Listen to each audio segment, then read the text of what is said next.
आज की पन्ना धाम की जय। सर्व सुंदर साथ की जय। प्रथम लागू दो चरनी को, धनिये न छुड़ायो खिन। लाख तली लालेड़िया, मेरे जीव के ही जीवन। इन पांव तले पड़ी रहूं, धनी नजरी खोलो बातों। पलना वालों निरीखूं नेत्रे, मेरे जीव के ए जीवन। मेरे जीव के यही जीवन। बोलो श्री प्राणनाथ प्यारे की जय। बोलो श्री सतगुरु महाराज की। सुंदर साथ जी, ये भाव मंदसौर में जब शिव जी साहब फकीरी बाना और सुंदर साथ भी धारण करते हैं, उनका श्रृंगार कैसा था उसके।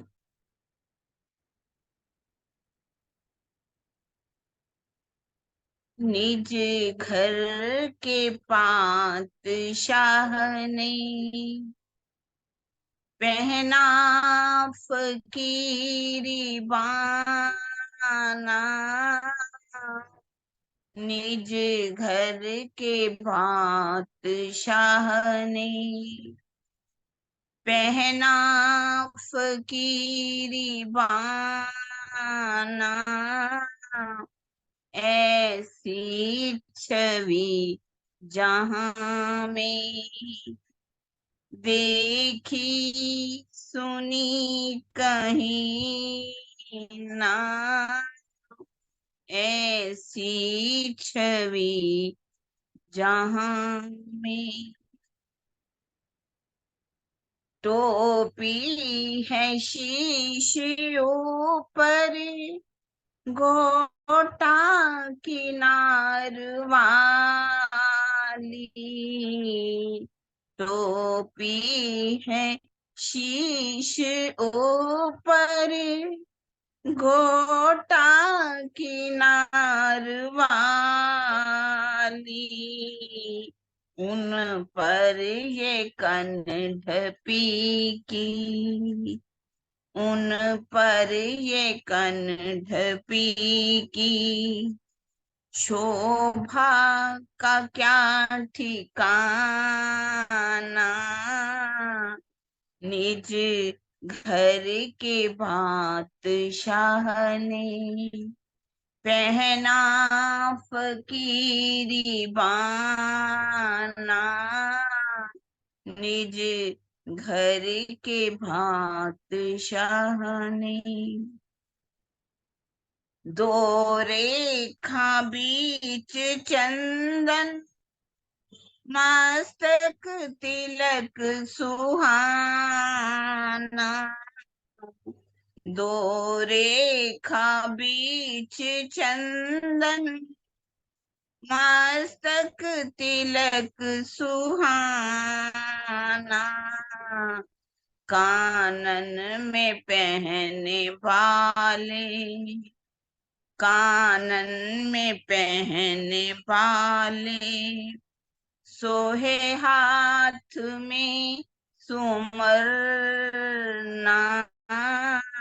कानन में पहने वाले सोहे हाथ में सुमरना।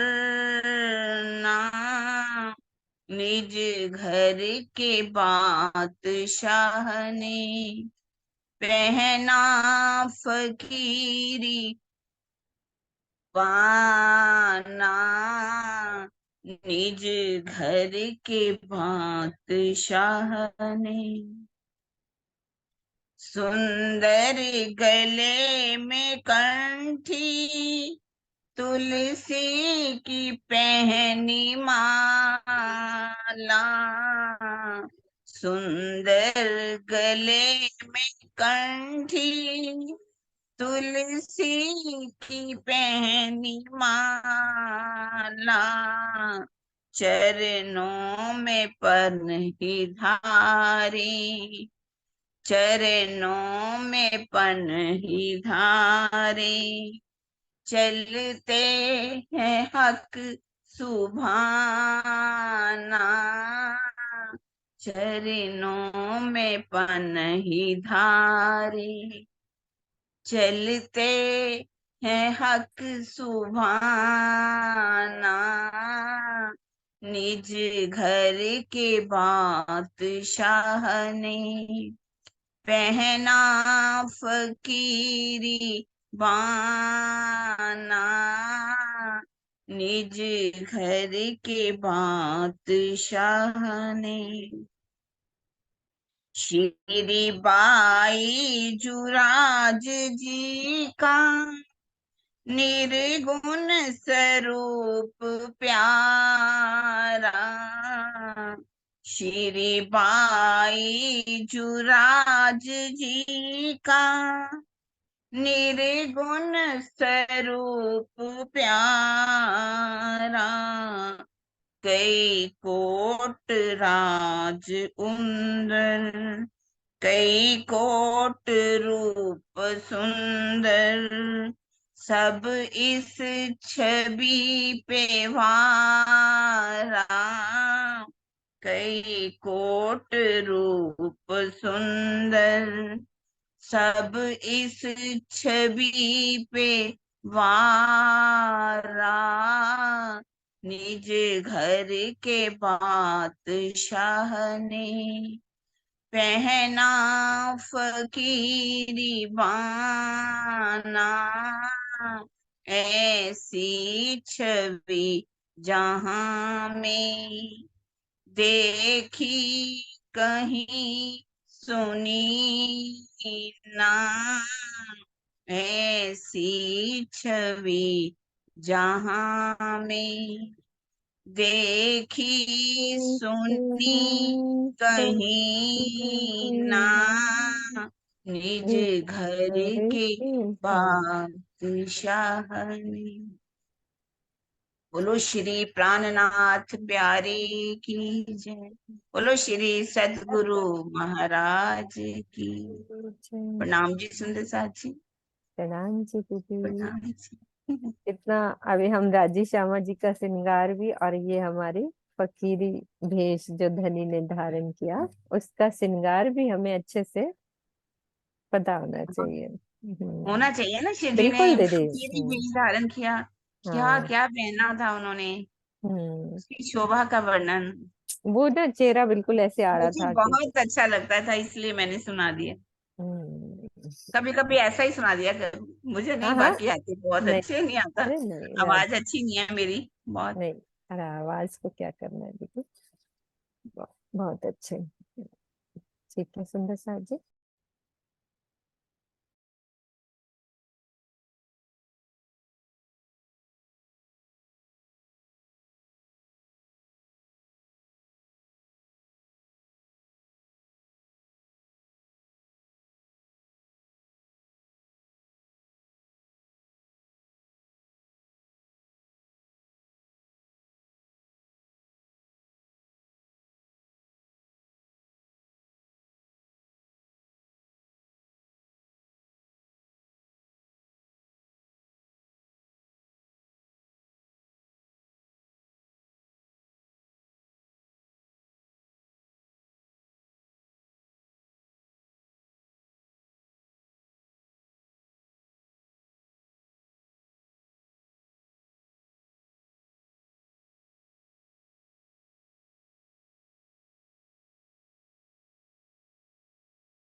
मीनू आवाज नहीं आ रही? सॉरी, मेरी आवाज बंद करी हुई थी, रुको। तुमने अपना म्यूट रखा? तो दोबारा से करते हैं। हाँ जी सुंदर सा जी। हमें पता ही नहीं चला, हमने सोचा शुरू नहीं कर रही, अभी वैसे ही घुमा रही है। प्रकरण 22 चल रहा है और चौपाई 125। बोलो श्री प्राणनाथ प्यारे की जय।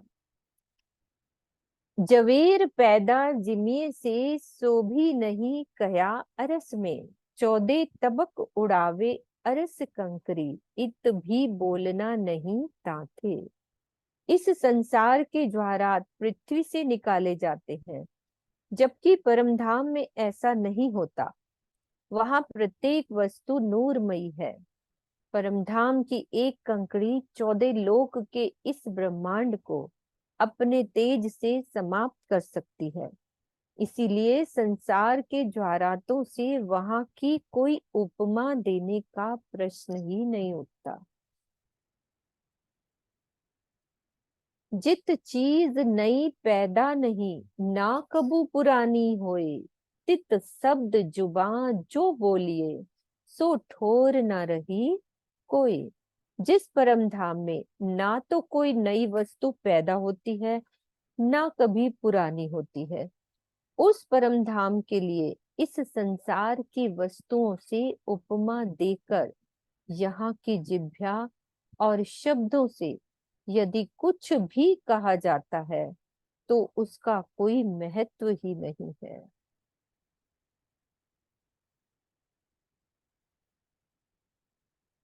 जो कहूँ हक दिल माफक, तो इत भी शब्द बंधाए, ताथे अरस बारीकियां, सो किसी विध कही ना जाए।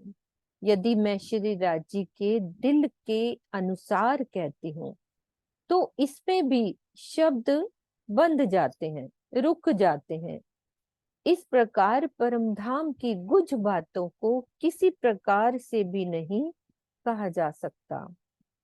भावार्थ में क्या कह रहे हैं कि श्री राज्य के दिल के अनुसार परमधाम की शोभा वर्णन करने का भाव यह है कि श्री राज्य के मार्फत स्वरूप हृदय का ही प्रकट रूप संपूर्ण परमधाम है, जिसमें श्यामा जी, सखियां, अक्षर ब्रह्म और महालक्ष्मी समेत खूब खुशहालियां और पशु पक्षी भी हैं।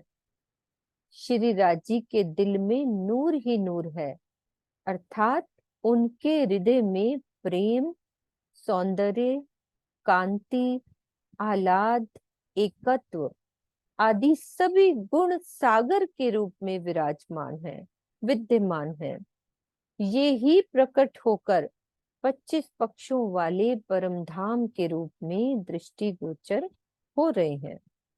किंतु नूर के वास्तविक स्वरूप का चित्रण करते समय भी बंधना पड़ता है कि नूर के तेजोमय स्वरूप को कैसे दर्शाया जाए, कि शब्द को बांधना पड़ता है। जब श्री राजी, श्यामा जी और परम धाम आदि सभी अनादि हैं, तो यह प्रश्न होता है कि अनादि स्वरूप श्री राज्य से अनादि परम धाम कब प्रकट हुआ। इसके पहले श्री राज्य का स्वरूप कहाँ था। मानव मस्तिष्क में परम धाम से संबंधित ऐसे अनेक संशयात्मक प्रश्न उठा करते हैं, जिनका समाधान धाम धनी की मेहर के बिना संभव नहीं है। बौद्धिक सामर्थ्य एवं शब्द की यहाँ कोई भी दाल नहीं गलती। यानी आप अपनी बुद्धि से कुछ भी नहीं समझा सकते, है ना दीदी, यही सारांश है ना।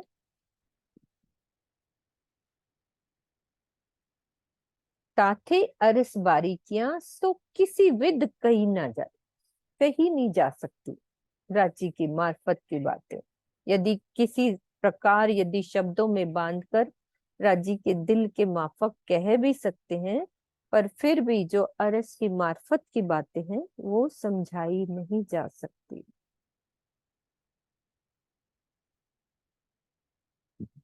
फिर क्या कह रहे हैं, चुप किए भी ना बने, हुक्म इलम आया इत, और काम इनको नहीं, जो अरस अरवा हुई हुज अरवा लई हुज्जत। चुप रहने पर भी काम नहीं चलता। इस खेल में धनी का हुक्म और इल्म आया है। हुक्म ने ही परमधाम की ब्रह्म सृष्टियों का दावा ले रखा है। इसलिए इस समय हुक्म के पास इल्म द्वारा परमधाम की शोभा का वर्णन करने के अतिरिक्त और कोई काम ही नहीं है। धामधनी के दिल की इच्छा से ही ये खेल बना और इसमें ब्रह्म सृष्टियों की सुरताएं आई। परात्म के तन इस नश्वर जगत में साक्षात तो आ नहीं सकते, इसीलिए धनी के हुक्म ने सुरता रूप में उनका रूप धारण कर लिया। यही कारण है कि इस खेल में आत्माओं को हुक्म की सुरता भी कहते हैं, जैसा कि सिंधी ग्रंथ प्रकरण 16 में इस विषय पर बहुत अच्छा प्रभाव डाला गया है। चौपाई लेते हैं। अरवाहें जो कोई अरस की, सो सब हक आमर। हम हुज्जत लई सिर अरस की, बैठी आगू हक नजर। हुज्जत क्या होता है दीदी? हम हुज्जत लई सिर अर्श की, दावा दावा दावा लेना। लिया। हाँ भाई, हमने उज्जत लिया और राजी की सामने बैठी हैं, जो हुक्म रूप से आके ये ब्रह्म सृष्टियां सुरताओं के रूप में आई हैं। तो अरवा हमारी आमर, गुण अंग इंद्री आमर। हम देखे सब आमर, खेल दिखावत पटकर। आमर मतलब हुक्म ही ना, ये अमर हुक्म को ही कहा गया। हुक्म को ही कहा गया है।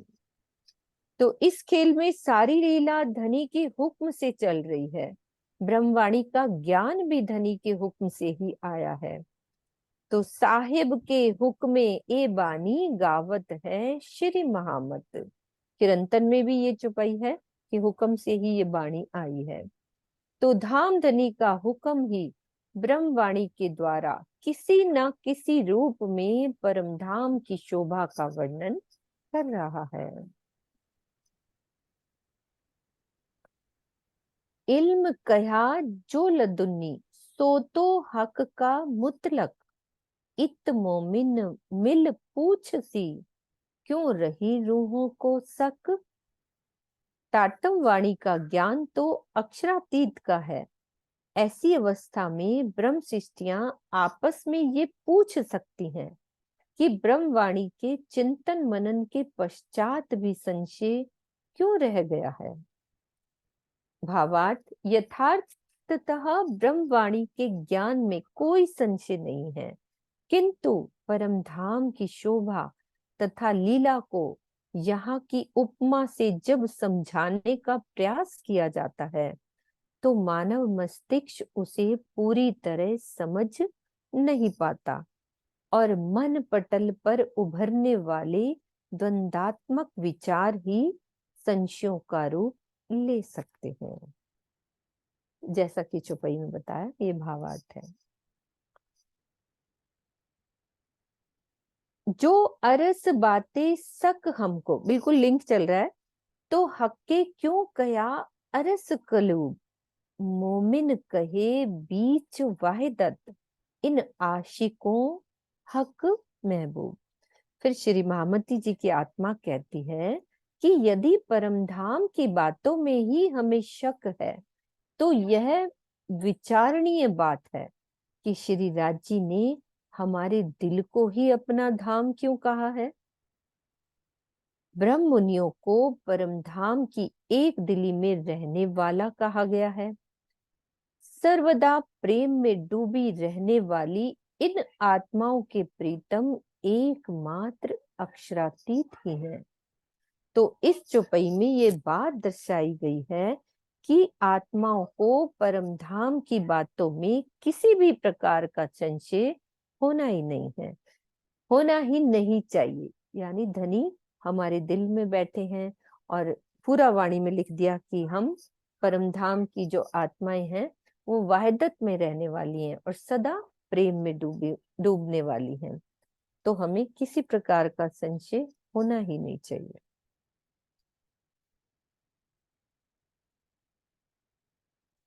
महबूब आसुक एक कहे, वाहिदत भी एक कहलाए। अरस भी दिल मोमिन कहा, ए तो मिली तीनों विध आए। ब्रह्म सृष्टियां यदि प्रेमी हैं तो राजी उनके माशूक यानी प्रेमास्पद हैं और दोनों का स्वरूप एक है। वाहिदत की दृष्टि से दोनों ही एक ही हैं। ब्रह्म सृष्टियों के हृदय को ही धाम कहा जाता है। इस प्रकार तीनों तरह से श्री राजी व ब्रह्म सृष्टियों का स्वरूप एक ही है। तीन तरह से बता दिया उन्होंने कि तीनों तरफ से एक ही स्वरूप है। यानी श्री राजी तथा ब्रह्म सृष्टियों में तीन प्रकार से एक रूपता है। वो तीन प्रकार से किस प्रकार है कि लीला की दृष्टि से, वाहिदत की दृष्टि से और ब्रह्म सृष्टियों के हृदय में विराजमान होने से। तो यहाँ हम सहूर कर सकते हैं मिलके कि लीला की दृष्टि से कैसे हो गए और वाहिदत की दृष्टि से कैसे हो गए। हम एक कोई लीला के बात करके हम कर सकते हैं, राज्य की लीला का वर्णन करके कि कैसे हम एक रूपता है हमारे सब में। सुंदर सा जी कोई भी लीला हम बता सकते हैं कि कैसे हम में एक रूपता है। बहुत अच्छे राजी ने वर्णन किया हुआ है परिक्रमा ग्रंथ में। हाँ जी, कौन करेंगे सुंदर सा? सो तो नहीं गए सब? मधु भाभी क्या आ रहा है दिल में? कैसे हम एक हैं, मतलब कोई भी लीला बताओ। प्रणाम जी। मेरे दिल में तो इस तरह से आ रहा है कि जैसे कभी राज्य आशिक है, कभी हम लोग आशिक है, कभी वो माशूक है तो कभी हम माशूक है। तो लीला जब होती है तो दोनों तरफ से होती है ना, तो उस दृष्टि से हम एक ही हैं उस हम्म। हिसाब से। बाकी किरण दीदी अच्छे से बताएगी कैसे होता है। श्रीनिवास जी ने भी हैंड रेस किया हाँ, हुआ है। मैं खोलती हूँ उनको, एक मिनट में पीछे से चुपाई हटाती हूँ, एक सेकंड मुझे दिख नहीं रहा। हाँ जी, सरोज दीदी नहीं है ना आज? हाँ जी, हाँ जी श्रीनिवास जी। हाँ खोलो, आप एक बारी खोलो, खुला नहीं है आपका। हाँ जी। सुंदरता जी प्रेम पना, वो बहन जी ने आज मधु जी ने अच्छा बताया कि आशिक माशूक दो कहे दो एक कहलाए। आशिक और माशूक जो है परम में अलग अलग नहीं है। कभी राजी आशिक बन जाते हैं, कभी जो है ब्रह्मंगना जो है वो सब आशिक बन जाते हैं। तो आशिक माशूक लीला में भेद नहीं है ना वहाँ पर। तो इसलिए लीला में एक जैसा स्वरूप है, एक जैसा ही है सब कुछ। आशिक माशूक दोनों एक है। और एक था वहादत में एक एक जैसा होना, क्योंकि वहां पर सर्वत्र और सर्वव्यापी प्रेम की लीला है। प्रेम श्री राजू महाराज का हृदय से है। और तो वहां किसी में घट या बढ़ नहीं। वहादत का जो सबसे बड़ा सिद्धांत है वो यही है कि जो सभी के अंदर एक जैसा हो, यानी एक दिल हो, एक आत्मा हो, एक स्वरूप हो। तो वहां प्रेम जो है सभी के अंदर बराबर है, किसी में गड़बड़ नहीं है। तो वहां प्रेम लीला भी सब में एक जैसी ही। और तीसरा एक और पॉइंट था, वो दिखाई नहीं पड़ रहा है इसमें। एक सेकंड मैं बताती हूँ, शेयर करती हूँ, एक सेकंड। ब्रह्म सृष्टियों के हृदय में विराजमान है, विराजमान होने से। राजी महाराज जो है वो परम धाम के अंदर, उनके हृदय के अंदर जो है वो स्वयं विराजमान है। और इसीलिए यहाँ भी लिखा है, रुएं आई जरूर है यहाँ भी, लेकिन उनके दिल को भी अर्श करके ना, क्योंकि जो आत्म है वो परात्म का ही प्रतिबिंबित स्वरूप है। तो जब वहाँ बिंब के अंदर जो है राजी बैठे हैं तो प्रतिबिंब में भी राजी बैठेंगे। तो दोनों में एक रूपता है सब कुछ। यानी कहने का मतलब ये है कि वहां पर हर चीज जो है वो राजी के हृदय से ही, राजी से ही है। इसलिए दो नहीं, वहां दो का शब्द ही दो कहे कुफर हो गए। कुफर हो जाएगा अगर दो कह दिया जाए। इसलिए एक ही है, और वो लीला मात्र से जो है ये सब दृष्टिगोचर हो रहा है। बाकी जो अगर उसमें मार्फत में जाए तो फिर वेद खत्म हो जाता। प्रेम प्रणाम। नाम जी के नाम जी। किरण दीदी, कोई लीला याद आ रही जिसमें, जैसे परम धाम की लीला का वर्णन बहुत बहुत सारी हैं, जिसमें तीसरी भौम की परसाल का भी। हाँ, ऐसे ना जितनी मर्जी लीलाओं की बात कर सकते हैं।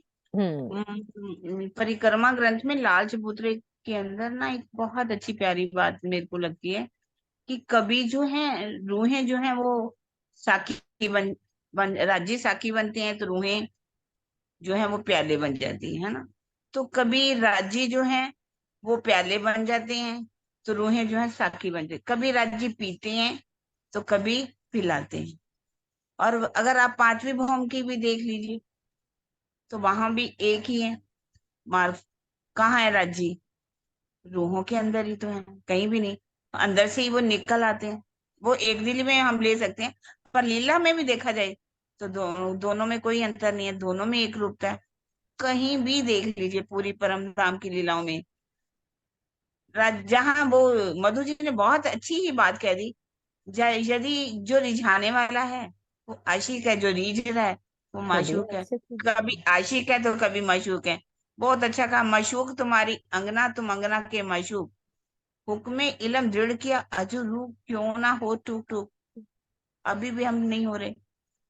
देखा जाए तो मशूक भी हैं, आशिक भी हैं, आशिक भी हैं, माशूक भी हैं। इसी हिसाब से उन्होंने कहा कि लीला के लिए तो बहुत सुंदर वर्णन लाल चबूतरे के अंदर रिझाते हैं, कैसे राजी बुलाते हैं रूहों को, कैसे रिझाते हैं। हर चीज में राजी तो रिझाते हैं हम, हम्म। मार्फत की दृष्टि में देखा जाए तो। नरेश जी क्या कह रहे हैं? हाँ जी, खोल देते हैं।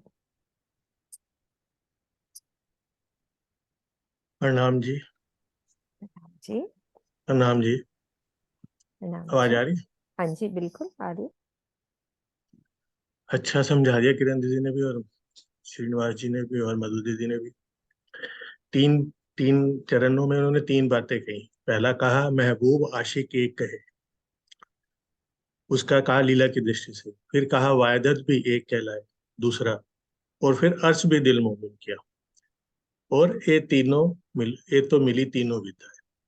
तो पहला उन्होंने आशिक मशूक, जैसा अभी किरण आंटी ने भी कह दिया कि भाई आशिक मशूक तो एक वर्ड है।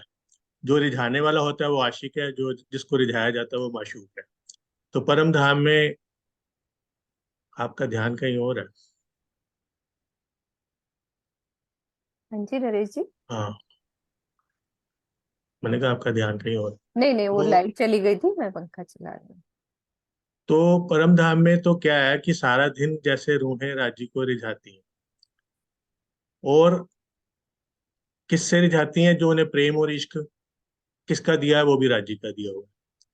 और कहा जाता है कि पांचवी भौम में मार्फत की लीला है, और उसमें राज्य पूरा मार्फत में सखियों को अपने अंदर समेट लेते हैं, भरपूर इश्क देते हैं। पूरे रात को 9 से लेकर सुबह 6 बजे तक मार्फत की लीला में सखियों में इतना इश्क भर देते हैं। अगर हम कई बार सेवा पूजा में देखते हैं या वाणी में भी पढ़ो कि जब सुबह उठने के बाद सखियां इतनी मदमस्त हुई होती हैं कि क्या मिल गया। उसके बाद जो इश्क मिलता है, फिर वो सखियां आशिक बन के राज्य को सारा दिन तरह तरह से रिझाती हैं। हालांकि सारा इश्क दिया किसका होता है? राज्य का ही दिया होता है, जो उनके अंदर भरा हुआ है। वो तरंगे जो है वो राज्य की दी हुई। ये तो हो गया पहला।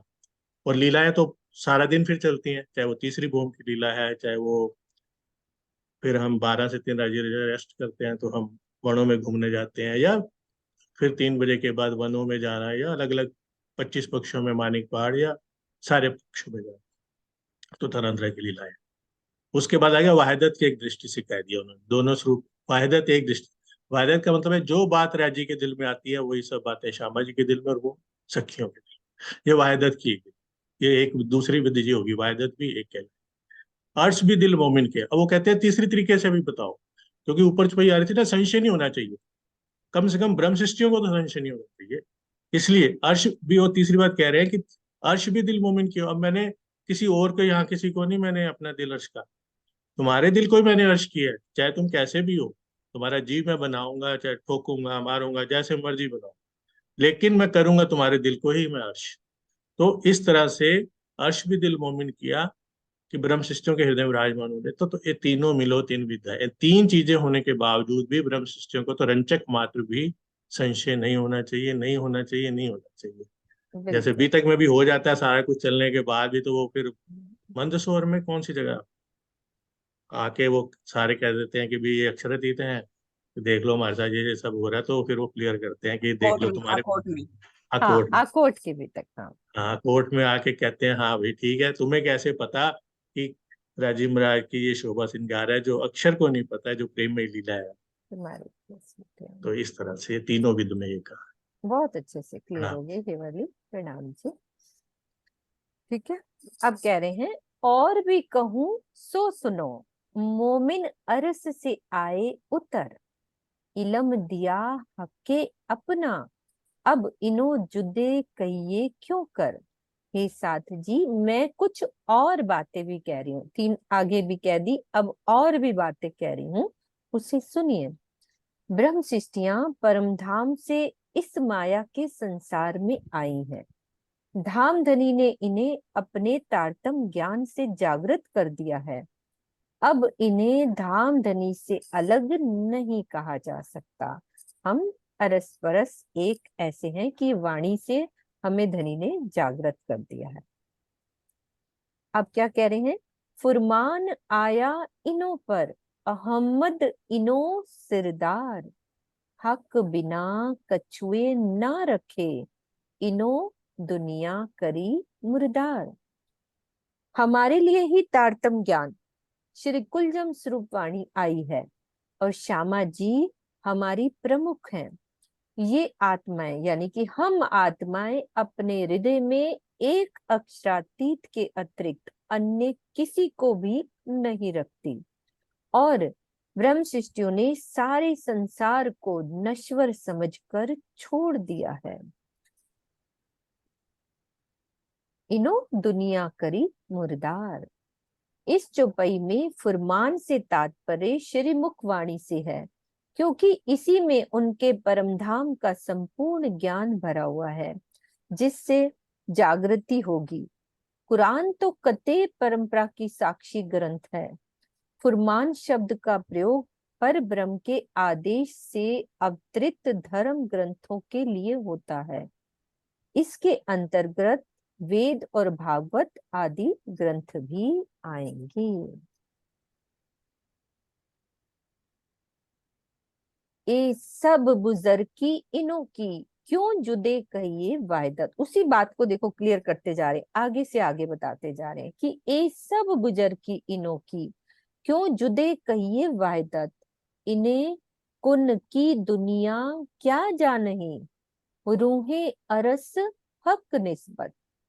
इस प्रकार की उपमा, इस प्रकार की अनुपम महिमा इन ब्रह्मशिष्टियों की ही है। इन्हें परमधाम की एक दिली से अलग नहीं कहा जा सकता। मायावी जीव सृष्टि इनके स्वरूप की पहचान नहीं कर सकती। ब्रह्म सृष्टियों का परमधाम में धामधनी से अंगना भाव का अखंड संबंध है। हमारा परमधाम में धामधनी से अंगना भाव का अखंड संबंध है, तो इसीलिए हम एक दिली से अलग नहीं हो सकते। फिर क्या कह रहे हैं, तिन से अरस मता क्यों छिपा रहे, तिन से अरस मता क्यों छिपा रहे, जो दिल अरस गया मोमिन, एक जरा न छिपे इनसे, ये देखो फुरमान वचन। इन ब्रह्म सृष्टियों के हृदय को अक्षरातीत का धाम कहा गया है, इसीलिए परमधाम की वास्तविकता इनसे नहीं छिप सकती, यानी कि हमसे छिप नहीं सकती। तो हे साथ जी, इस संबंध में कुरान के वचनों की साक्षी भी देखिए, जिसमें क्या लिखा है कि मोमिनों यानी कि ब्रह्म सृष्टियों से परमधाम की कोई भी छोटी से छोटी बात भी छिपी नहीं रहेगी। तो इतना धनी लाड दे रहे हैं कि तुम मेरे से अलग हो ही नहीं, तुम्हें पूरी वाणी की छोटी सी बात भी पता होगी। बका पट किने ना खोलिया अव्वल से आज दिन, हाय हाय तन ना हुआ टुकड़े करते जाहिर ए वतन। सृष्टि से सृष्टि के प्रारंभ से लेकर आज दिन तक किसी ने भी हमारे अखंड परम धाम का ज्ञान इस संसार में नहीं दिया था। हाय हाय परम धाम की लीला एवं शोभा के ज्ञान को इस संसार में प्रकट करते समय मेरे इस तन के टुकड़े टुकड़े क्यों नहीं हो गए।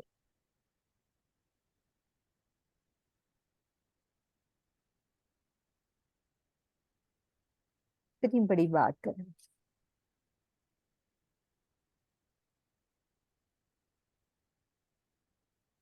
अरस बका द्वार खोल के करी जाहिर हक सूरत, अंग मेरा रया अचरजे द्वार खोलते वाहिदत। राजी के हुक्म से मैंने अखंड परम धाम का दरवाजा खोल दिया जो कि बंद था। एक बंद के भी चौपाई आती है ना दीदी, कि वो दरवाजे बंद थे जो आज तक नहीं खुले, वो हमारे लिए खोले परम धाम के दरवाजे। और प्रीतम के अनुपम स्वरूप का संसार में वर्णन किया। मुझे इस बात पर बहुत आश्चर्य हो रहा है कि परम धाम की एक दिली की लीला का वर्णन करते समय मेरा हृदय इस संसार में किस प्रकार रह रहा है।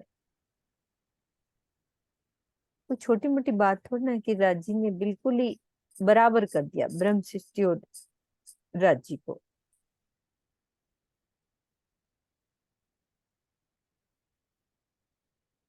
मेरी रूहे कया आगे रूहन, सुनिया मैं हक के मुख इलम। मेरी रूहे कया आगे रूहन, सुनिया मैं हक के मुख इलम। ये बात कहते तन ना फटिया, हाय हाय ये देखा बड़ा जुलम। मैंने सुंदर साथ से ये बात कही है कि धाम धनी के मुख से मैंने इस ज्ञान को सुना है, अर्थात श्री राजी मेरे धाम हृदय में विराजमान होकर ताटम वाणी का ये ज्ञान प्रकट कर रहे हैं। हाय हाय इस तरह की बात कहकर मैंने अपने प्रेम के ऊपर अत्याचार किया है, यानी कलंक लगाया है। यह अपराध करते समय मेरा शरीर टुकड़े टुकड़े क्यों नहीं हो गया। कहने का क्या भाव है कि प्रेम और धनी की मेहर का ढिंडोरा पीटना एक अपराध है जो प्रेम की मर्यादा का उल्लंघन है। इस प्रकार की भूल जहां अहम में वृद्धि कर सकती है तो दूसरों के लिए ईर्ष्या का कारण भी बन सकती है। इसीलिए सभी मनुष्यों में प्रेम को गोपनीय रखने की मान्यता है। इसका पालन ना करना प्रेम की पवित्र भावना को कलंकित करना है। इस चौपाई के चौथे चरण में यही बात दर्शाई गई है कि उन्होंने बोल दिया ना, महामती जी ने, कि मैंने उनसे बात सुनी और यहाँ पे मैंने कह दी जो कि मैं कह नहीं सकती थी लेकिन कह दिया। तो जब किसी को हम अपने दिल की बात या प्रेम की बात बताते हैं तो क्या होता है, एक तो अहम आ जाता है और फिर दूसरा जो सुनता है उसमें ईर्ष्या का कारण भी बन सकती है कि राजी उसके साथ ऐसा कर रहे हैं तो मेरे साथ क्यों नहीं ऐसा कर रहे। तो इसीलिए प्रेम को गोपनीय रखना चाहिए। अभी बात है ना, छुपे छिपके कीजिए साहेब याद, लीजिए कासल खास सुबह। क्योंकि ये प्रेम के ऊपर अत्याचार है। अगर आप अपना प्रेम का किसी के सामने ढिंढोरा पीटते हो या बताते हो तो वही कह रहे हो, मतलब इंद्रावती जी की वासना बताओ, कह रही कि मेरे ऊपर, मैंने अपने ऊपर कलंक लगा। कलंक लगा दिया, मतलब अब उन्होंने जब वाणी कह दी ना, ये वाणी लिख दी, एक एक गहरी गहरी बात कर दी। मान लो अब खुले अंग छाती का वर्णन चल रहा है, तो ये बात राजी ने उनको दिखाई उनके, और वो हम्म, खुल के उसको वर्णन कर रही है। तो कह रही है मेरे ऊपर कलंक लग रहा है, मैं इतना कुछ बता रही हूँ अपने प्रेम की बात, क्योंकि उन्होंने तो एक एक अंग को देखा ना, पसलियां देखी, पेट देखी, अंदर की बात मैं कह रही हूँ कि पूरे अंग हम्म, को अंदर से देख लिया, और वो फिर हमारे सामने खोल दिया कि ये देखो ऐसा है उनका। फिर बाद में कह रही है कि नहीं, मेरा हृदय टुकड़े टुकड़े क्यों नहीं हो गया, ये सब तो वर्णन। वो, और फिर क्या करूं, अभी ऊपर चुपे में ये भी तो कह दिया ना, अब चुप किए भी ना बनूं। अगर मैं नहीं बताती तो रूहों के दिल में जागेंगे प्रेम नहीं कैसे? उपजेगा, विरह नहीं आएगा, ये वो लज्जत नहीं आएगी। दोनों तरफ की बात। दोनों तरफ से बेचारे फंस जाते हैं। हम्म, तो रूहों को यो, देखते हैं तो हाँ कोई बात नहीं। यो चाहिए मोमिन को रू उड़े सुनते, मतलब आगे कह रहे हैं कि अब मोमिनों को कैसा चाहिए, कि यो चाहिए मोमिन को रू उड़े सुनते हक नाम, बेशक अरस से होए के क्यों खाए पिए करे आराम। परमधाम की आत्माओं को क्या करना चाहिए कि वो श्री राज्य की शोभा और लीला आदि का वर्णन सुनते ही इस शरीर और संसार के मोह जाल से अपने को पूर्णतया अलग कर ले। मोटी बात ये है, और धनी के प्रेम में अपने अस्तित्व को मिटा दे। लेकिन कितने आश्चर्यचकित तो हो चुके हैं, कितने आश्चर्य की बात है कि सुंदर साथ ब्रह्मवाणी से संशय रहित तो हो चुके हैं।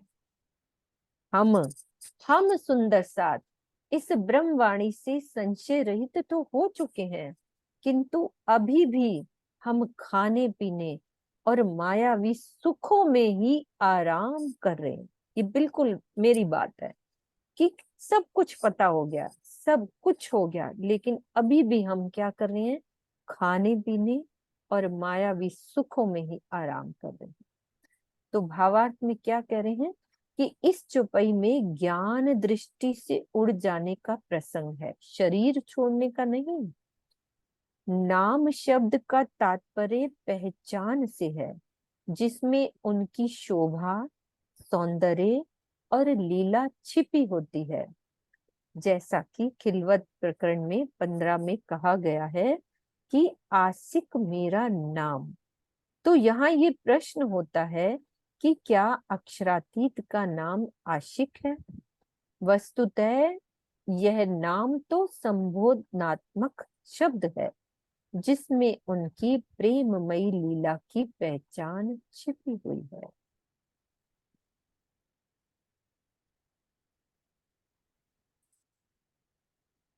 हम्म। हक अरस याद आवते रू उड़ ना पहुंचे खिलवत, बेशक होए पीछे रहे, हाय हाय कैसी ये निस्बत।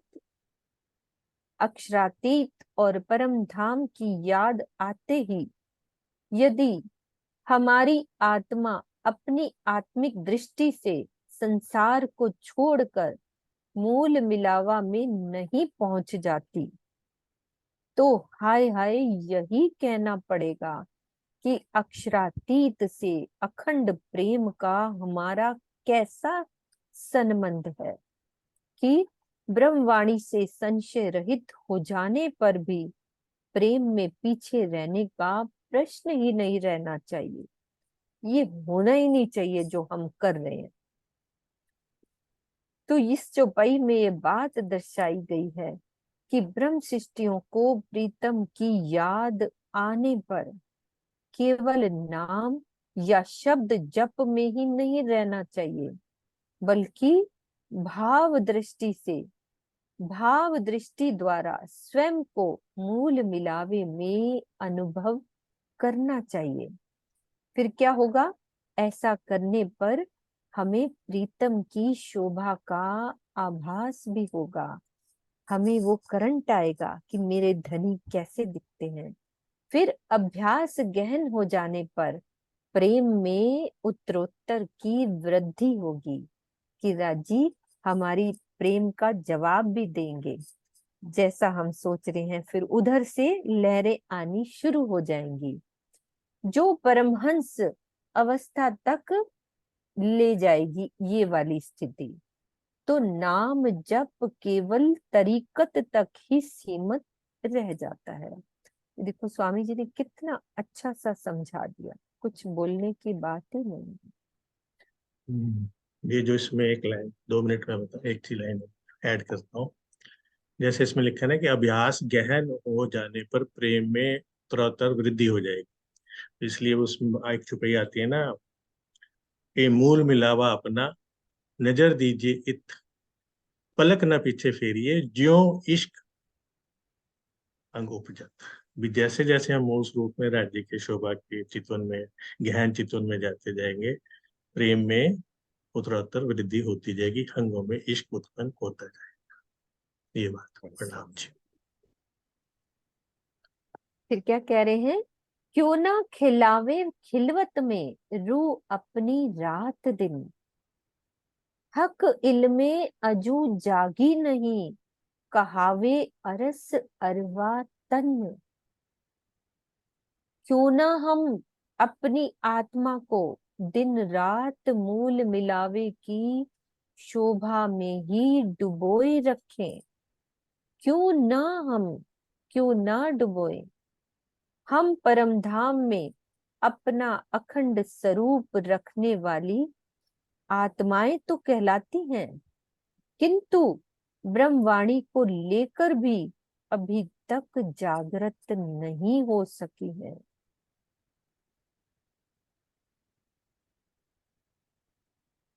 हक इल्मे अजू जागी नहीं, कहावे अरस अरवा तन।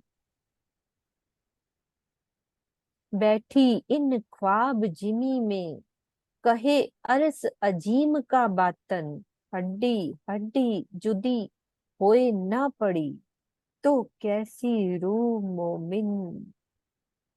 हे मेरी आत्मा, तू इस नश्वर संसार में रहकर परमधाम के गुज रहस्यों को उजागर कर रही है।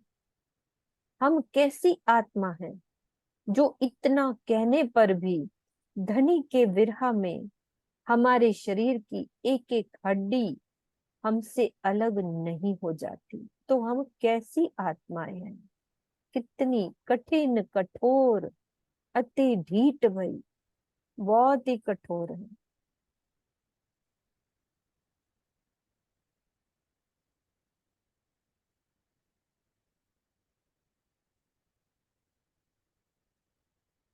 याद ना जेता हक अरस, यही मोमिनो बड़ा कुफर। हक वाहिदत इलम चीन के, अजू क्यों देखे दुनी नजर। जितने समय तक ब्रह्म मुनियों को अक्षरातीत और परम धाम की याद नहीं आती, जितने समय तक ब्रह्म मुनियों को अक्षरातीत और परम धाम की याद नहीं आती, उतने समय तक उन्हें धनी के प्रति कृतज्ञता का दोष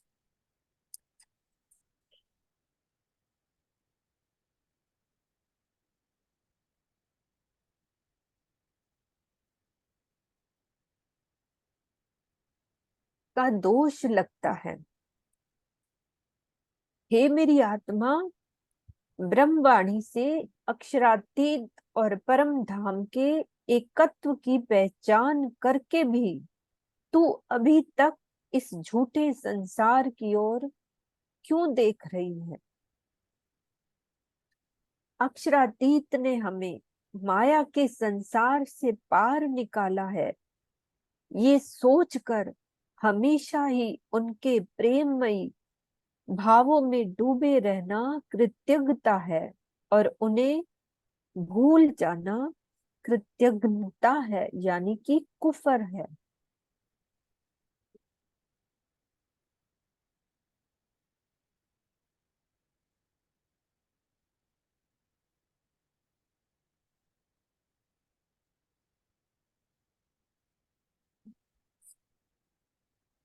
सुनते नाम हक अरस का, तब ही अरवा उड़ जात। हाय हाय ए बल देखा हुक्म का, अजू एही करावे बात।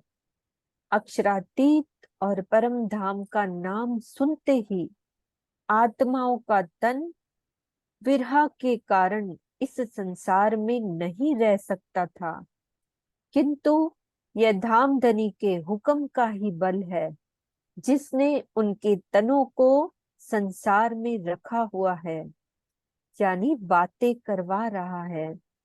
हाय हाय, ये कितने आश्चर्य की बात है।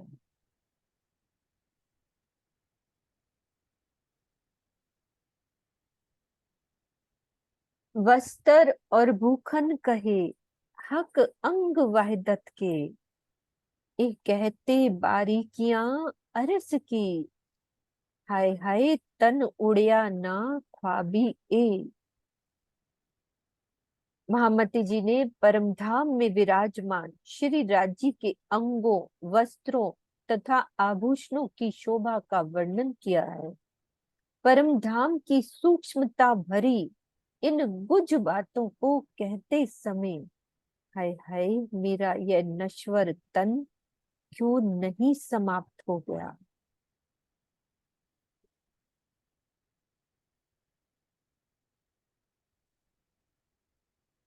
बेशक इलम ले दिल में वर्णन किया, बेशक हुए बेशक रूह ना उड़ी। हाय हाय पहुंची ना खिलवत हक। मैंने इस संशय रहित तारतम ज्ञान को अपने दिल में लेकर धामधनी की शोभा का निसंदेह वर्णन किया है।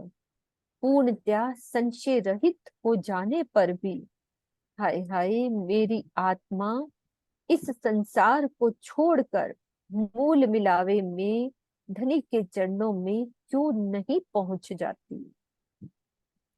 इस चौपाई में तारतम ज्ञान का तात्पर्य मात्र 6 चौपाइयों से नहीं है, बल्कि हमारी संपूर्ण श्रीमुख वाणी, हमारा कुलचम स्वरूप, उससे मतलब है। तारतम ज्ञान रूपी यह ब्रह्मवाणी श्री महामती जी के धाम हृदय में विराजमान श्री राज्य के आवेश स्वरूप से ही तो प्रवाहित हो रही है।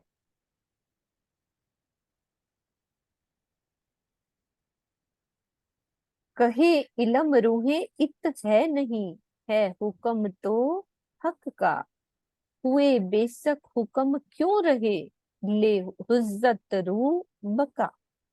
तारतम ज्ञान क्या कहता है, ये वाणी क्या कह रही है कि इस खेल में ब्रह्म सृष्टियां नहीं है, केवल श्री राज्य का आदेश ही है जिसने परमधाम की सखियों का दावा ले रखा है।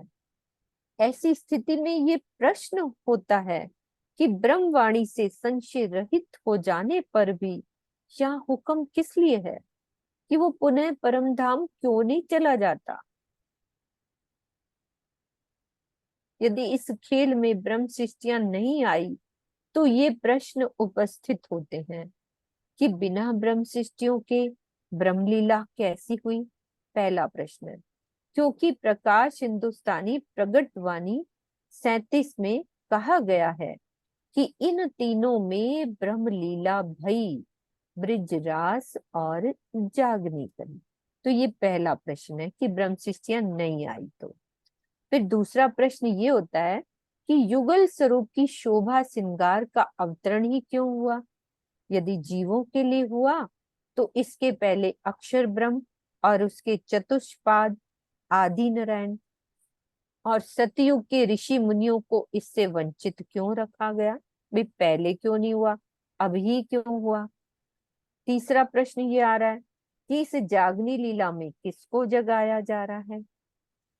चौथा प्रश्न आ रहा है कि जब परम धाम में ब्रह्म सृष्टियों के अतिरिक्त अन्य कोई जा ही नहीं सकता तो ये बार बार क्यों कहा जाता है कि जो कोई आत्म धाम की इत हुई होए जागृत, सो इन स्वरूप के चरण लेकर चलिए अपने घर। तो पांचवा प्रश्न क्या है यदि ब्रह्म सृष्टियां नहीं आई तो यह प्रश्न यह होता है कि श्री प्राणनाथ जी का स्वरूप क्या है। यदि वो अक्षरातीत हैं तो ब्रह्म सृष्टियों को निज धाम में छोड़कर अकेले यहाँ क्यों आए हैं। और यदि वो जीव हैं तो उनके द्वारा कही हुई वाणी का पूजन क्या पतिव्रता धर्म का खंडित हो जाना नहीं है। वास्तविकता ये है कि इस खेल में ब्रह्म सृष्टियों के न आने का तात्पर्य उनके नूरमयी तनों के न आने से है। जिस प्रकार परम धाम में संपूर्ण लीला श्री राज्य के दिल से होती है, उसी प्रकार माया के खेल में भी सारी लीला श्री राज्य के दिल से संचालित हो रही है, जिसे हुक्म या आदेश कहते हैं। धनी का हुक्म ही परम धाम में उनकी इच्छा कहलाता है। तो क्या कह रही है खिलवत की वाणी, हक्के किया हुक्म वतन में सो उपजत अंग असल, जैसा देखत सुपन में एजो बरतत इत नकल। इसका अर्थ एक बार कर दो तो आगे फिर चलूंगी। किरण दीदी इसका हाँ अर्थ जी। कर दो ये वाला। हक्के किया हुक्म वतन में, राजी ने परम धाम में जो भी दिल में ले लिया है ना, वो किसके दिलों में आ गया, अंग असल पारात्म के दिल में वो बात आ गई। राजी ने दिल में ले लिया कि मैं अपनी रूहों को अपनी मार्फत की पहचान कराऊं, वाहिदत की पहचान, खिलवत की पहचान कराऊं। राजी ने परम धाम में दिल में ले लिया, वो किसके दिल में आ गया, पारात्म। जैसा देखत सुपन में, है ना, सोए बरतत इत नकल। जैसा देखा सुपन में, जैसा कि हम सपने में भी देखते हैं वैसा ही सपना कोई देख रहा है, तो नकल जो है, जो उसका मन का तरंगे जो रूप धारण कर लेती हैं, जैसे मतलब उदाहरण के रूप में बता रहे हैं कि जैसे जो अंदर देखते हैं वही, जैसा देख सुपन सो बरतत इत नकल, मतलब जो दिल में लिया जाता है वही वो नकल का जो हमारा बनता है, तन बनता है, नया तन बनता है, वैसा ही वो काम करता है। जैसे कि एक सेठिया बाबू जी भी एक उदाहरण बताया करते थे। एक बनिया था, वो कपड़े का काम करता था, है ना, सारा दिन कपड़ा कपड़ा फाड़ता था। जैसे ही रात को सोता था, जैसे ऐसा लगता था कि वो अपनी धोती को भी फाड़ देता था। कहने का भाव, जो दिल में सपने में भी लेते हैं वैसा उसका नकल का तन भी वही काम करता है।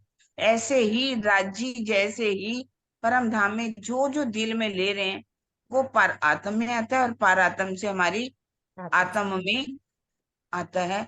और जैसी शोभा पारातम में, जो भी दिल में राजी ले लेते हैं पारातम में आ जाती है, पारातम से हमारी आत्म में यहाँ पर आ जाती है।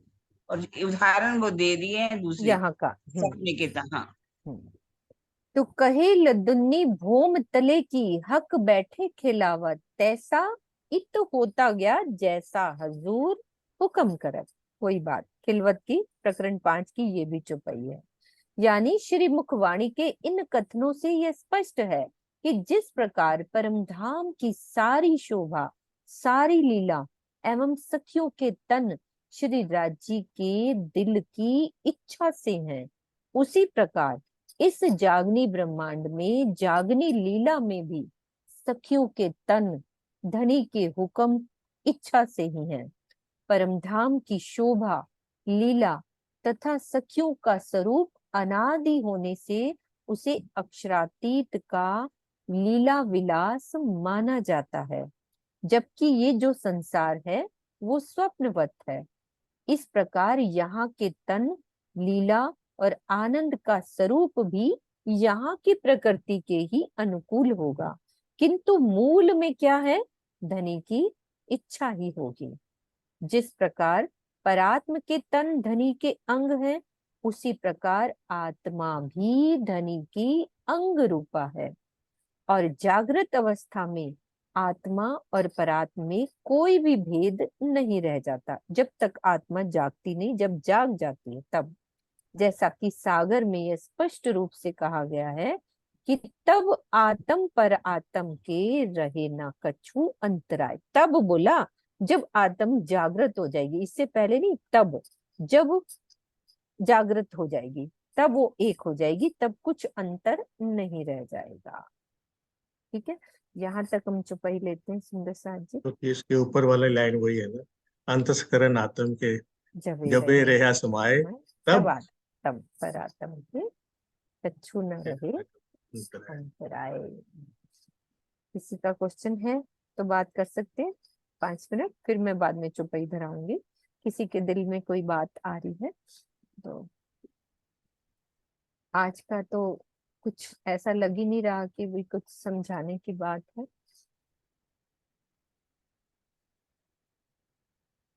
हाँ जी किरण दीदी, चुपई दोहराए। सरोज दीदी। सुंदर साथ से पूछ लीजिए, चुपाई धरा लीजिए, कोई बात करना चाहते हैं तो अच्छी बात। क्या दिल में लगा? आज बहुत कुछ ही लगा होगा जो कि बोलने लायक तो नहीं है, क्या कह सकते हैं।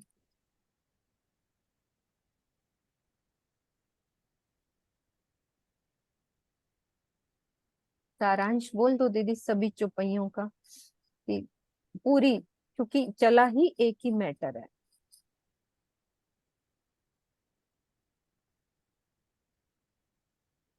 हाँ जी किरण दीदी, आप ही सबका अच्छा, सारांश बोल दो कि पूरी चुपइयों से क्या हमें मिला, सारा ही, सारा पूरा। मतलब पूरा सारांश जो भी निकला, आज का मूल क्या थी, आज क्या बात निकली इतनी चुपइयों में। आज ज्यादा बात जो है हुक्म के ऊपर हुई, हुक्म की बात, कि रूहों को भी हुक्म के तान ही कहा गया। मतलब कई ऐसा भी कह देते हैं कि हुक्म, ये खेल हुक्म और इलम का है, परम धाम की ब्रह्म सृष्टियां आई ही नहीं है। ये बात इसमें अगर देखा जाए तो हम ये नहीं कह सकते कि ब्रह्म सृष्टियां आई ही नहीं। अगर ब्रह्म सृष्टियां आई नहीं, मान लीजिए, तो ये जो चौपाई में लास्ट में कहा गया, ये ब्रह्मांड हुए जो अब ऐसे हुए ना उसी कब, इन तीनों में ब्रह्म लीला भई, ब्रिज रास और जागनी। क्या ये आज से पहले इतने ब्रह्म मुनि हुए, तपस्वी हुए, ऋषि हुए, मुनि हुए, सब, क्या ये ब्रह्मवाणी उनके लिए आई? ये ब्रह्म धाम की ब्रह्म सृष्टियां यहाँ आई हैं, उन्हीं के कारण ही ये वाणी का अवतरण हुआ, उन्हीं के कारण ही अक्षरातीत यहाँ पर आए। ऐसा हम नहीं कह सकते कि ब्रह्म सृष्टि आई नहीं। हाँ, ये बात है कि परम धाम की ब्रह्म से नूरी तन से नहीं आई, लेकिन सुरता से आई है, और सुरता से वो इस खेल को देख रही है। मान लीजिए वो आई नहीं, है ना, मान अगर हम कहें कि वो आई नहीं, तो ये वाणी किसके लिए आई? ये वाणी किसके लिए आई? परम धाम की ब्रह्म शिष्यों के लिए तो आई है। उन्हीं को तो कई लोग कई कह देते हैं नहीं नहीं ये वाणी तो जीवों के लिए आई। जीवों के लिए ये वाणी नहीं आई, ये वाणी परम धाम की ब्रह्म शिष्यों के लिए ही आई है। और उसमें और भी चुपाइयों में अगर हम देखें तो, जैसे कि अभी 3 चीजों की बात की गई थी कि परम धाम में किस किस के अंदर एक रूपता है, किस कारण से एक रूपता है। लीला रूप में देखा जाए, वायदक के रूप में देखा जाए, तो राजी ने रूहों के दिल को ही आकर के अर्श किया, और किसी के दिल को अर्श नहीं किया। भले कितनी भी तप करने वाले हैं ब्रह्म मुनि, जो दूसरे मुनि हुए हैं, जहाँ ऋषि हुए हैं, कितनी भी तपस्वी हुए हैं, तीर्थंकर हुए हैं, अवतार हुए हैं, लेकिन किसी के दिल को राज्य ने अर्श नहीं किया। परम धाम की ब्रह्म शिष्यों के दिल को ही आकर के अर्श किया। ये कारण क्या है? ये वाणी किसके लिए आई? ब्रह्म मुनियों के लिए आई, अपनी परम धाम की ब्रह्म शिष्यों के लिए आई। उन्हीं को ही सारी उन्होंने पहचान देनी थी, इसी कारण से इस वाणी का अवतरण हुआ। और इसमें और ज्यादातर जो अगर ब्रह्मशिष्टियों संक्षिप्त। के लिए जो एक शर्मनाक जो बात कही हम लोगों के लिए कि हमें क्या करना है, हम्म। हमने क्या करना है जो इतना विरहा कि भाई हम ब्रह्मशिष्टियों का दावा जो लेके बैठे हैं। तो वही तो वो कह रहे हैं कि धावा अगर लेके बैठे हो तो उसके लिए आपको कुछ तो करना ही पड़ेगा। हम अगर हाथ पे हाथ धर करके बैठे रहे, प्रमाद करते रहे, आलस्य की नौका पर सवार रहे, तो हमारे लिए तो फिर हाय हाय कहा जाएगा कि इतनी वाणी चर्चा सुनकर बहुत अच्छा भजन था, दिल क्यों हाँ, ना पिघलता दहलता है है ना। इतनी वाणी दहलता है, चर्चा सुनकर भी। ऐसे पत्थर हो गए हैं, ऐसा लगता है मेरे को तो। ऐसे ही याद नहीं लाइनें, लेकिन इतना इतनी वाणी हम सुन रहे हैं। राजी ने हमारे लिए वो परम धाम के द्वार खोल दिए जो आज दिन तक खुले नहीं थे। अगर परम धाम की ब्रह्म सृष्टि आई, जो आई हैं वही तो जाएंगी, उन्हीं के लिए तो दरवाजे खुले हैं। संसार वालों के लिए वाणी नहीं आई, ये हमारे लिए वाणी है। हम्म, यूं चाहिए मोमिन को रूड़े रू उड़े सुनते हकना, हम्म, बेशक अरसे होए के क्यों खाए पिए करे। ये आराम। चुपाई आपको कितनी हमें टच कर रही है। यूं चाहिए मोमिन को, परम धाम की ब्रह्म शिष्या इतनी बेशक इलम हो गया। अगर आप संशय रहित हो गए, आपके अंदर कोई संशय नहीं रहा, है ना, फिर रू उड़े सुनते हकना। इसका मतलब ये नहीं कि तान छोड़ने की बात नहीं की गई, तान छोड़ने की बात बिल्कुल भी नहीं, बल्कि क्या है, अपनी सुरता को उस परम धाम में लगा लेना। रू उड़े सुनते हैं बेशक से, अगर बेशक हो गए, हमें कोई संशय नहीं रहा, वाणी से संशय रहित हो गए, तो फिर हम हर बात कहने की है ना, खाना पीना तो पड़ेगा, लेकिन हमारा हर सारा समय उसी में ही नहीं लगना चाहिए। सो खाए पिए करे आराम, ऐसा नहीं। शरीर है तो इसको कुछ तो देना ही पड़ेगा, है ना। उसके बिना तो सिद्धार्थ ने भी खाना पीना छोड़ दिया था, तो उसको भी सुजाता अगर खीर नहीं देती तो शायद उसका उनका तन भी नहीं बचता। इसी तरह से परमहंस भी हुए हैं हमारे जितने भी, चाहे 5 दिन बाद खाया, थोड़ा सा खाया, देखिए हमें अपना सारा समय इसी जीभा के रस में नहीं डुबोना चाहिए। तो हमें कुछ करना चाहिए, अपने दिल को अर्श बनाना चाहिए। राज्य हमारे लिए ही आए हैं, हमें सुख देने के लिए हैं, जो सुख देना चाह रहे हैं उन सुखों को हमें लेना ही पड़ेगा, अपने दिल को अर्श तो बनाना ही पड़ेगा। हम सोचे कि जप तप करने से, सिर्फ नाम जपने से कुछ हो जाएगा, हम बोलते रहे, ऐसा नहीं। अपनी सुरता को उन सुखों में, उस परम धाम के अंदर, राज्य के अंगों में, इतना वर्णन करने का भाव भी यही है कि हम अपनी आत्मा को जागृत करें, अपने दिल को अर्श बनाएं। और भी सुंदर सा जो कुछ कहना चाहेंगे।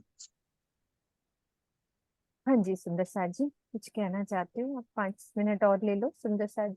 5 बज के 10 मिनट तक हम करेंगे। बबीता दीदी मेरे सामने मुस्कुरा रही हैं, आप जरूर बोलो। प्रणाम जी सभी को।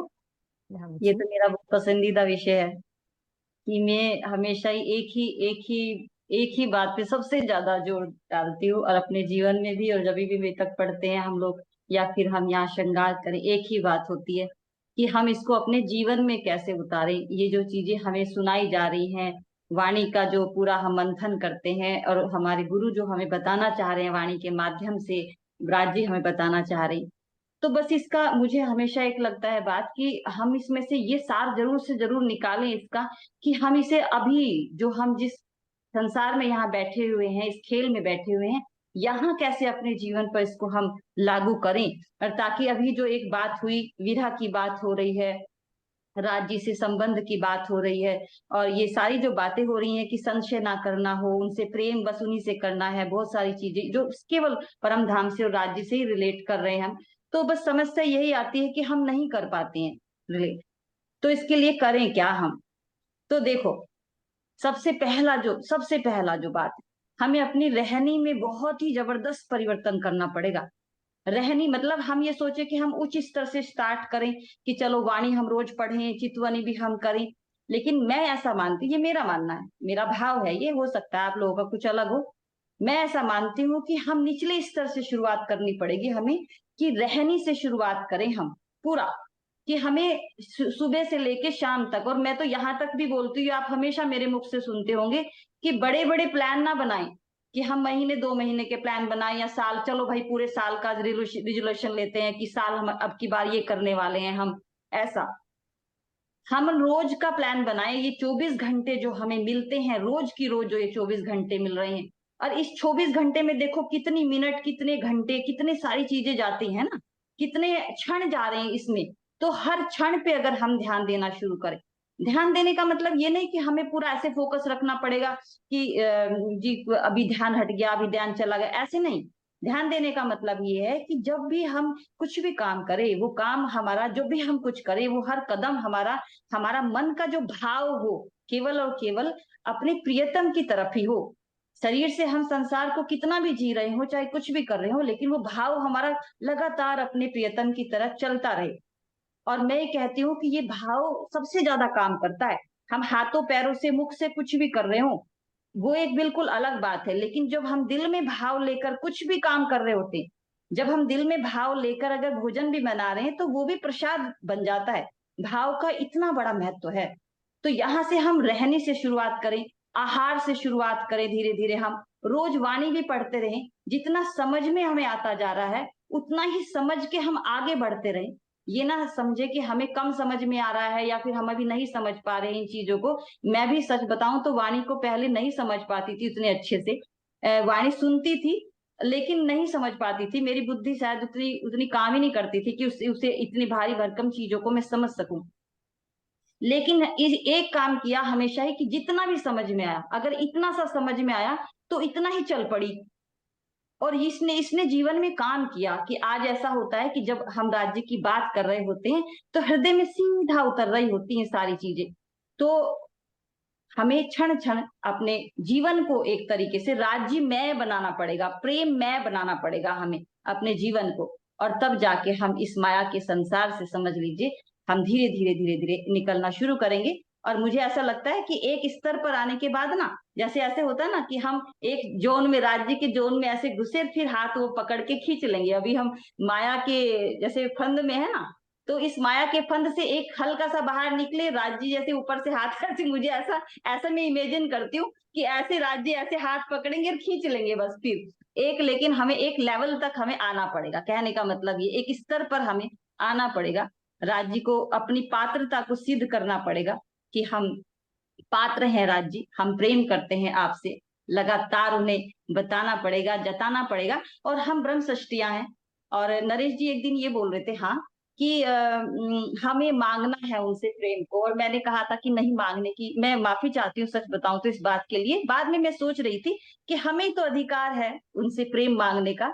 जो नरेश जी बात बोल रहे थे तो वो तो सच ही कह रहे थे, एक तरह से बात बोल रही। मैं बाद में सोच रही थी इस बारे में कि क्यों, हमें तो, हम ब्रह्म सृष्टियां हैं, हमें तो केवल राज्य से प्रेम ही तो मांगने का अधिकार है। हम हमें तो हम प्रेम मांग सकते हैं। यहाँ ये तो संसार की बात है कि हम प्रेम किसी से नहीं मांग सकते, क्योंकि यहाँ प्रेम ऐसा कुछ, प्रेम जैसा कुछ है भी नहीं। यहाँ प्रेम जिसे कहा जाता है वो मोह है एक्चुअल में। तो हम इसे यहाँ नहीं मांग सकते। लेकिन राज्य तो हमारे प्रियतम है, हम तो उनसे कह सकते हैं कुछ भी। तो नरेश जी माफी चाहती हूँ उस बात के लिए, उस दिन के लिए।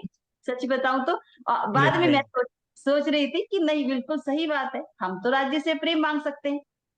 बिल्कुल सच। बिल्कुल मांग सकते और आज हैं। इसी देखो यही वाली बात तो कह दी ना चुपई में, मैंने इसीलिए आपके सामने रखी कि यही जो आप बात कह रहे हो ना कि हमें माया के संसार से पार निकाला, यह सोचकर हम्म। हमेशा ही उनके प्रेममयी भावों में डूबे रहना।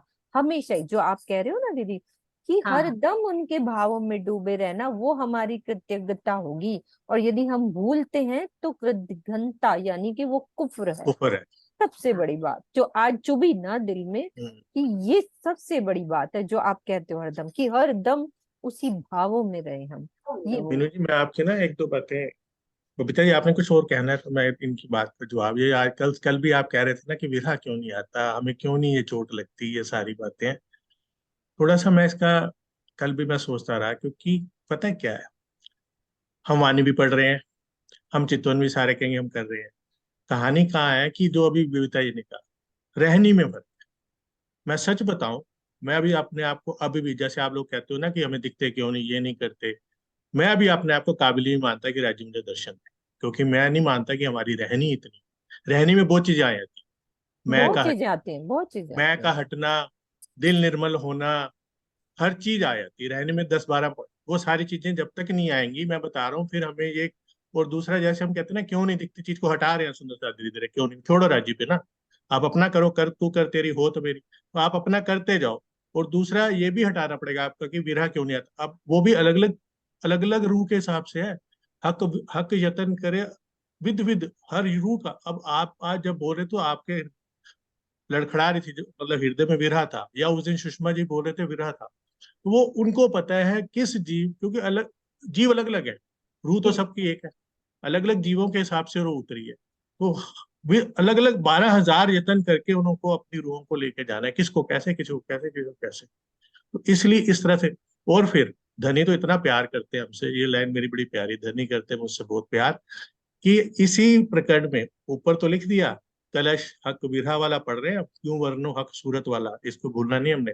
इसकी एंड की चुपाई में उन्होंने कहा, मेरी सखियों को मैंने इतना हाय हाय कह दिया, क्यों नहीं, तुम्हारे दिल को मैं अर्श करके बैठा हूँ। आज क्या था कि हर बात पे यही तो कह रहे थे, मोगनो मैं तुम्हारे दिल में अर्श करके बैठा हूँ, फिर भी नहीं तुम्हें कुछ हो रहा, फिर भी नहीं कुछ हो रहा। 3 पॉइंट जो मेन बताए, कि एक दिली वाला, आशिक मशूक भी तुम मेरे हो, हम दोनों हैं, एक दिल भी हमारी आपस में, तुम मेरे तन हो, जो बात तुम्हारे दिल में आती है वही बात। और तीसरी बात की भाई, इस ब्रह्मांड में मैंने तुम्हारे दिल को वश किया, किसी और को नहीं किया, चाहे वो जप तप वाला हो, तो चाहे जीव सृष्टि हो, चाहे ईश्वर जिसने हमारी रहनी हमसे भी बेहतर है, उनको भी नहीं किया, सिर्फ तुम्हारे को किया। और उसके बाद भी नहीं आ रहा, तो फिर इतना प्यार करते हैं। इस प्रकरण की एंड की चुप्पे में पता है क्या कह दिया, महामती कहे ए मोमिनो, करी हांसी हुक्मे, ना तो अरवाहे इत क्यों रहे, बेशक होए अक्से। फिर तुम बेशक भी होगे, मैंने हांसी करनी है, हांसी का खेल है ये, वो उन्होंने तसल्ली हांसी देने कर, के लिए कह देते हैं, क्योंकि वो हमें रोता हुआ देखना नहीं देख चाहते नहीं नरेश सकते, वही कह रहा जी। हूँ, मैंने कहा मोटी धनी बात करते ये है प्यार कि करते हैं वो हमसे बड़ा। रुलाते भी इसीलिए हैं कि ये मेरे पास रहे, और फिर हाँ, बाद में कहते कि नहीं नहीं तुम रो मत, ये मैं वैसे ही मजाक कर मैं ही रहा कर था। रहा हूँ, ये सारा वाली हुक्म बात हो है, जाती। हुक्म ही करवा रहा है। लेकिन हमें कि- ये सब करना भी है, ये उनकी कर, बात की लास्ट वाली चुपाई पे तसल्ली नहीं करनी कि ये हंसी के लिए हो रहा है, मैं भाई हमें तसल्ली नहीं नहीं कह रहा, करना। मैं कह रहा हूँ पूरे प्रकरण में रुला के, मतलब पूरा वो करके फिर कह देते हैं ये तो हाँ, ज्यादा ही, मतलब क्योंकि वो प्यार करते प्यार हैं, करते हैं ना वो हमें, प्यार करते हैं, वो वो और प्यार भाई बात करते अलग है। एक बात हमेशा मीनू जी, ये लास्ट में ये कहनी ही कहनी है हम लोगों को। और मुझे लगता है कि ये साइंटिफिकली भी अगर हम इस बात को सोचते हैं कि जब हम किसी बात को लगातार रिपीटेटिव वे में कहते हैं या करते हैं, तो हम उसमें धीरे धीरे, हम समझ लीजिए वैसे होने लगते। तो हम्म। हमें रोज ये बात, जब भी हम बैठे यहाँ पर, जब भी हम हमारा समाप्त होने वाला हो ये, तो हम रोज ये दृढ़ निश्चय ताकि जो बात होगी कि मुझे मेरा लक्ष्य केवल राज्य है, मुझे उन्हें पाना है, मैं पाना केवल है उन्हें प्रेम करती हूँ, जीवन में मेरा कोई लक्ष्य दूसरा है ही है नहीं। ही नहीं। राजी, मैं आपकी हूँ और आप मेरे हैं, मैं आपसे बहुत प्रेम करती हूँ और आप मुझे बहुत प्रेम करते हैं, और मैं आपसे बस मिलने के लिए बेताब हूँ। कुछ भी इस तरीके से मैं कहती हूँ, एक स्लोगन की तरह, एक अफर्मेशन, हम्म। हम इसको एक अफर्मेशन की तरह रोज बोलना, जब भी क्लास खत्म हो हमें रोज बोलना चाहिए ऐसी चीज कि राज जी बस अब मैं बहुत हुआ। आपके हूँ। अब जो है हम दृढ़ निश्चय करते हैं ये बात कि अब आपको पाने के लिए हमें चाहे रहनी में परिवर्तन करना पड़े, चाहे हमें कुछ भी करना पड़े, जो छोड़ना है छोड़ेंगे, जो पकड़ना है पकड़ लेंगे। लेकिन ये भी कहा है सदगुरु ने कि राज्य के चरणों को आप कस के पकड़ लीजिए, फिर जो छूटना है अपने आप छूट छूट जाएगा, आप जाएगा। छूटने की चिंता मत करो।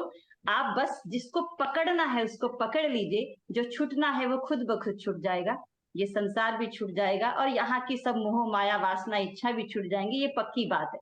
जब राज्य के, जब धनी के चरणों से ढीला होता है ना हमारा हाथ, जब वहां से ढीला होता है, तभी थोड़ी सी जगह बनती है संसार के घुसने की। ऐसे पकड़ के रखो ना अच्छे से कस के, तो मुझे ऐसा लगता है। तो मैं बोलो दो बोलो। लाइन बोल हाँ देती बिल्कुल हूँ बिल्कुल। हाँ। कि खुसरो नदियां प्रेम की और उल्टी इसकी धार, और जो खड़ा रहा वो डूब गया, जो डूबा हो गया पार। कि मैं तो तन मन डारूंगी वार रे, मैं तो तन मन डारूंगी वार रे, आजा आजा मोरे नैनो वे साजना, मैं तो तन मन डारूंगी आ जाना, हाँ आजा मोरे नैनो वे साजना, रोम रोम तू ही बसा है, रोम थोड़ा आगे होके बोलो। रोम रोम तू ही बसा है, तुझे पलकों बीच छुपा लूंगी, तुझे पलकों बीच छुपा लूंगी, आजा मोरे नैनो में साजना, मैं तो तन मन डारूंगी आजा मोरे नैनो में साजना। प्रेम प्रणाम जी। प्रणाम जी। बहुत बढ़िया। प्रणाम वो जी। आपकी बात भी रिपीट कर दूं, आपने बोला ना बार बार हमें उस चीज को रिपीट करना है, तो तभी तो राजी ने वाणी में सारे जो फेर फेर चरण को निरखिए रूह को यही लागे रट, सही कहा आपने। फिर तेरे चरण को निरखिए रूह को यही लागी रट, हक मधुगा भी। कदम हृदय आए तब खुल गए अंतर। क्या बात है, आज तो हमने दोनों डिड्यूट कर दिया। राजी के राजी एक का दिल्ली नाम। होगी, एक दिल्ली होगी, एक दिल्ली एक चीज बाय हो द। गया। हाँ जी मधु भाभी, आप भी एक दिल्ली में शामिल हो जाइए। प्रणाम जी बबीता जी, आपने अभी कहा ना कि हम हाथ ऐसे करेंगे मैं तो वो चौपाई हटा दूं। हाँ हाँ। है। तो मुझे वो सीन याद आ गया बारात का, कि जब दुल्हन चल चल के आ जाती है स्टेज तक, तो दूल्हा अपने आप हाथ बढ़ा देता है उसकी तरफ कि आजा बिल्कुल। अब मेरे पास आ जाओ। हाँ सही कहते, लेकिन अब तो हाथ बढ़ा, पहले तो किसी और की थी, अब मेरे फंद में आ गई। अब वो ना वहां तक हाथ बढ़ाना पड़ता है जहां तक दूल्हे का हाथ पहुंच जाए। बस बस वहीं तक पहुंचाना है। तो वहां तक तो हमें पहुंचाना पड़ेगा। सच्ची मुझे तो ये छोटे छोटे से भाव पूरा दिन आते रहते हैं कि हम ऐसा करें, ऐसा करें, ऐसा करें, ऐसे शायद करना पड़ेगा हमको। तो ये हम्म। बहुत ही प्यारे से छोटे छोटे से भाव होते हैं, और इनका परिणाम मिलता है सच बताऊं तो, अगर हम पता है अपने। मैं चौपाई बार बार इसलिए रख रही हूँ, सुंदर साथ जा रहे हैं और सूचना देनी है। हाँ हाँ हाँ, आप करिए चौपाई दोहरा दी। कौन सी चौपाई तो चौपाई थी नरेश जी? यही वाली थी क्या? मैं देखता हूँ। क्योंकि सूचना देनी है थोड़ी ना। ये तो नहीं थी बेशक शायद। होए जो अरसे, बेशक होए वादत, ये भी इस हो ऊपर गई। वाली, इस ऊपर वाली वन। नैन रहे नैन, ये तो अभी करनी थी। हाँ हाँ, ये है 147। 47, नहीं, ऊपर अच्छा। वाली है मीनू भाभी, ऊपर वाली। ये हाँ वाली। 147 है ना, हाँ ये वाली हो। ये जिसमें वाली। जिसमें वो 5 क्वेश्चन आते हैं। हाँ ये वाली ठीक है। सुंदर साथ जी, बे इलम वाली। यही वाली। कहे इलम रूहे इत है नहीं, है हुक्म तो हक का, हुए बेशक हुक्म क्यों रहे, ले हुज्जत रू बका, ले हुज्जत रू बका। बोलो श्री प्राणनाथ नाथ प्यारे की की जय, सद्गुरु महाराज की जय। जय। प्रणाम जी।